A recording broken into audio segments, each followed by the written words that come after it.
চারবারের বিশ্ব চ্যাম্পিয়ন অথচ টানা ২ বিশ্বকাপে অনুপস্থিত, কিন্তু এবার তাদের সামনে অপেক্ষা করছে প্লে অফের মতো বড় চ্যালেঞ্জ। ইতালির জন্য এটি শুধু একটি প্লে অফ নয়, এটি সম্মান বাঁচানোর লড়াই। আবারও কি ভেঙে যাবে আজ্জুরিদের স্বপ্ন, নাকি শেষ সুযোগটা কাজে লাগিয়ে ফিরবে বিশ্বমঞ্চে? সামনে কঠিন পথ, নর্দার্ন আয়ারল্যান্ড, সম্ভাব্য ফাইনালে ওয়েলস বা বসনিয়া। ভুলের সুযোগ নেই একটুও, এক ম্যাচেই শেষ হয়ে যেতে পারে সব আশা। তাহলে কেমন সেই সমীকরণ? কারা ইতালির সামনে সবচেয়ে বড় বাধা?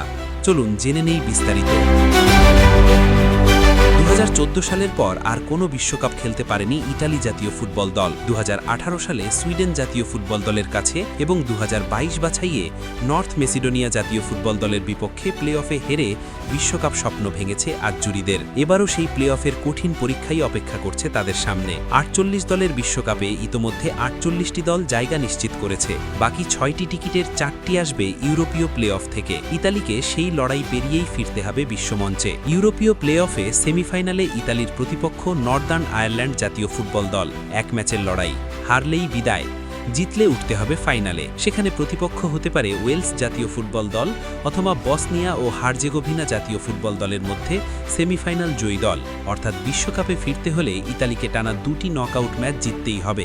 অতীত অভিজ্ঞতা বলছে প্লে অফ তাদের জন্য সহজ নয়, তাই এই পথ মোটেও মসৃণ নয়। প্লে অফের অন্য দিকটাও বেশ জমজমাট। রিপাবলিক অফ আয়ারল্যান্ড জাতীয় ফুটবল দল মুখোমুখি হবে চেক প্রজাতন্ত্র জাতীয় ফুটবল দলের। এই ম্যাচের জয়ী দল ফাইনালে উঠতে আরেক সেমিফাইনালে লড়বে ডেনমার্ক জাতীয় ফুটবল দল ও নর্থ মেসিডোনিয়া জাতীয় ফুটবল দলের মধ্যকার জয়ীর সঙ্গে। আরেকটি ব্র্যাকেটে ইউক্রেন জাতীয় ফুটবল দল খেলবে সুইডেন জাতীয় ফুটবল দলের বিপক্ষে।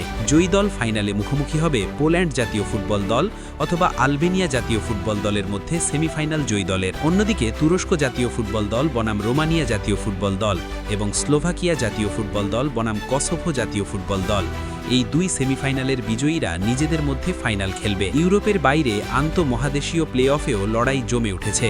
জামাইকা জাতীয় ফুটবল দল ও নিউ ক্যালেডোনিয়া জাতীয় ফুটবল দল সেমিফাইনালে মুখোমুখি হবে। জয়ী দল ফাইনালে খেলবে DR কঙ্গো জাতীয় ফুটবল দলের বিরুদ্ধে। সব সেমিফাইনাল হবে ২৬ মার্চ, আর ফাইনাল 5 দিন পর। ইতালির জন্য এটি শুধু একটি টুর্নামেন্ট নয়, এটি মর্যাদা ও ইতিহাস রক্ষার লড়াই। টানা তৃতীয়বার বিশ্বকাপ মিস করলে তা হবে ফুটবল দুনিয়ার জন্য বড় ধাক্কা। এখন প্রশ্ন, অতীতের দুঃস্বপ্ন কাটিয়ে ইতালি কি আবার বিশ্বমঞ্চে ফিরতে পারবে, নাকি প্লে অফ নামের এই বাধাই হয়ে উঠবে তাদের শেষ অধ্যায়?